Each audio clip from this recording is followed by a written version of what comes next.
हर हर महादेव। भगवान शिव और माता पार्वती की आप सभी पर कृपा बनी रहे। सोमवार के दिन भगवान शिव को समर्पित व्रत किया जाता है, जैसे 16 सोमवार का व्रत, नित्य सोमवार का व्रत और भगवान पशुपतिनाथ जी का व्रत किया जाता है। आज की इस वीडियो में हम 16 सोमवार की व्रत कथा को सुनेंगे। भगवान श्री भोलेनाथ जी का नाम लेते हुए सुनते हैं 16 सोमवार की व्रत कथा। एक समय महादेव जी पार्वती जी के साथ भ्रमण करते हुए मृत्युलोक में अमरावती नगरी में आ गए। वहां के राजा ने भगवान शिव का मंदिर बनवाया था, जो कि अत्यंत भव्य और रमणीक था, मन को शांति पहुंचाने वाला था। घूमते हुए भगवान शिव और माता पार्वती भी वहां पर ठहर गए। पार्वती जी ने कहा, हे नाथ, आओ आज इसी स्थान पर चौसर पासर खेले। खेल प्रारंभ हुआ। भगवान शिव कहने लगे, मैं जीतूंगा। इस प्रकार उनकी आपस में वार्तालाप होने लगी और उसी समय वहां पर मंदिर में पूजा करने के लिए एक पुजारी आता है। पार्वती जी ने उस पुजारी से पूछा कि बताओ कि जीत मेरी होगी या भोलेनाथ की। पुजारी बोला, इस खेल में महादेव जी जीतेंगे और महादेव के समान कोई दूसरा इस खेल में पारंगत नहीं हो सकता, इसलिए भगवान भोलेनाथ ही यह खेल जीतेंगे। लेकिन उल्टा हुआ, जीत माता पार्वती जी की हुई और अंततः माता पार्वती ने क्रोध में आकर पुजारी को होने का श्राप दे दिया कि तुमने झूठ बोला था और महादेव जी का साथ दिया। अब तक पुजारी कोढ़ी हो गया। शिव और माता पार्वती जी वापस कैलाश पर्वत पर चले गए। कुछ समय के बाद अप्सराएं उस मंदिर में पूजा करने के लिए आती हैं। अप्सराओं ने जब उस पुजारी को देखा तो पुजारी से पूछा कि तुम्हारा यह हाल कैसे हो गया है। तब पुजारी ने सारी बातें अप्सराओं को बता दी।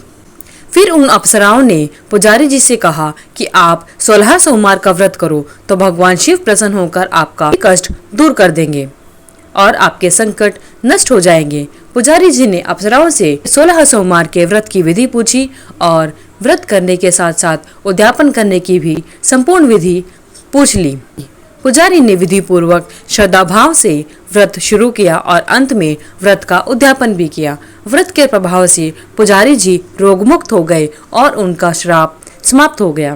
कुछ दिनों के बाद भगवान शिव और माता पार्वती दोबारा उस मंदिर में आते हैं तो पुजारी जी को देखकर माता पार्वती ने पूछा कि तुम मेरे दिए हुए श्राप से कैसे मुक्त हुए हो और तुमने कौन सा ऐसा उपाय किया कि मेरा श्राप समाप्त हो गया। पुजारी जी ने कहा, हे माता, अप्सराओं ने मुझे 16 सोमवार के व्रत करने को कहा और उन्होंने 16 सोमवार के व्रत करने की विधि और उद्यापन विधि मुझे बताई थी।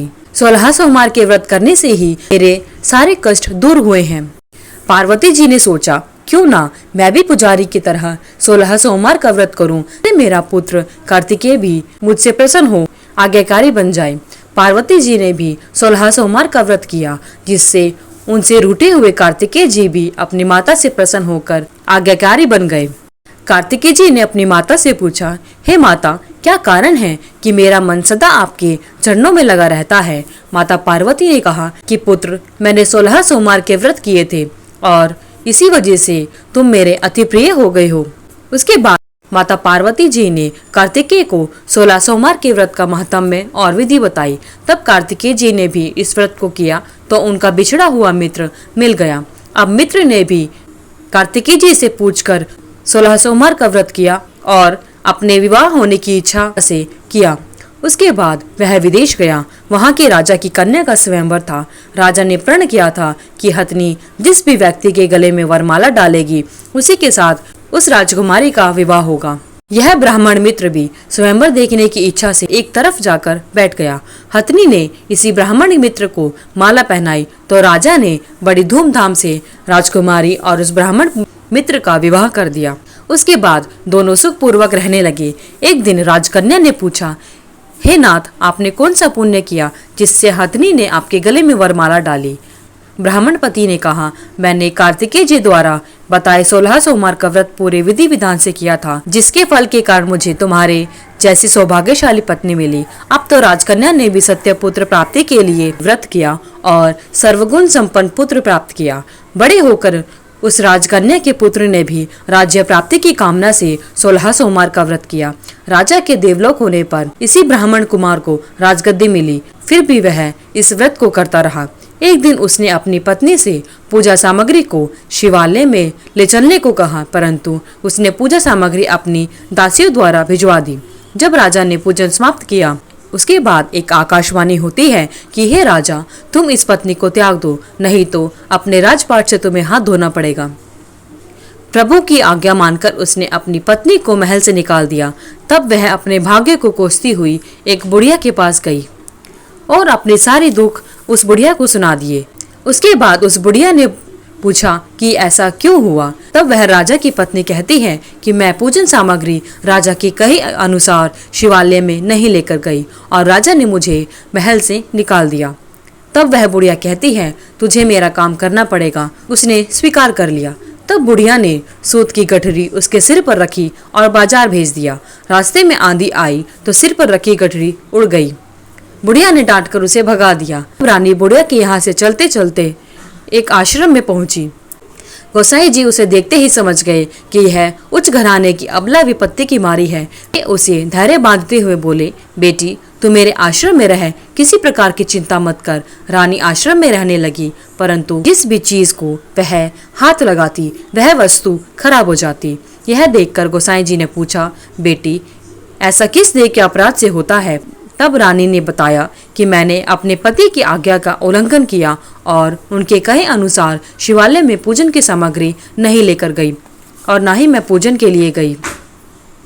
इससे मुझे घोर कष्ट उठाने पड़ रहे हैं। गोसाई जी ने शिव जी से उसकी कुशलता के लिए प्रार्थना की और कहा, बेटी तुम 16 सोमवार का व्रत विधि विधान से करो। व्रत के प्रभाव से राजा को रानी की याद आई और दूतों को उसकी खोज में भेजा। आश्रम में रानी को देख राजा के दूतों ने राजा को जाकर बताया।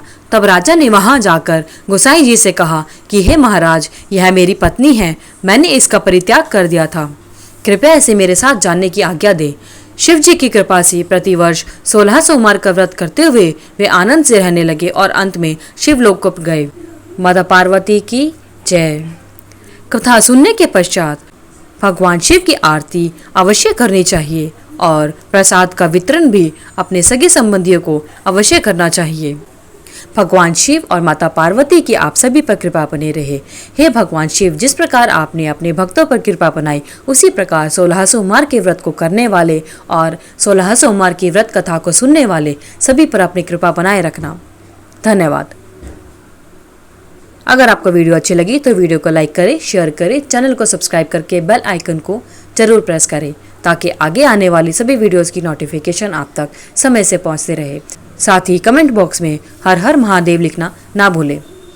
आपका दिन मंगलमय हो।